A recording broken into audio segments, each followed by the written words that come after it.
काल आमचे दैवत सुशीलकुमार शिंदेसाहेब, सोलापूरच्या लोकप्रिय खासदार माननीय प्रणिताई शिंदे यांच्यावर सोलापूरच्या शिवसेनेचे उपनेते शरद कोरे यांनी एकेरी भाषा केली व त्यांच्या गाडीची तोडफोड करण्याची भाषा केली।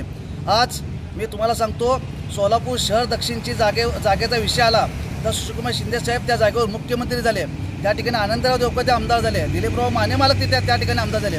दक्षिण जागा आमची असताना सुद्धा आम्ही सर्व लोक शांत होतो, परंतु काल तू जी भाषा या शरद्या कोळीने केली त्याला मला एक सांगायचं आहे। एकीकडे उद्धव ठाकरे एक सज्जन माणूस शिवसेनेचं नेतृत्व करतो आणि असल्या या फालतूक माणसाला शिवसेनेचा उपनेता केला आणि उद्धव एक प्रकारे बाळासाहेब ठाकरेंच्या विचाराचा एक प्रकारे अपमान झालेला आहे। तिकडे सोलापूरमध्ये निष्ठावंत सैनिक असताना अशा या खंडणीखोर ते पैसे देऊन तिकीट विकत देणाऱ्या या माणसाला आपण उपनेता केला।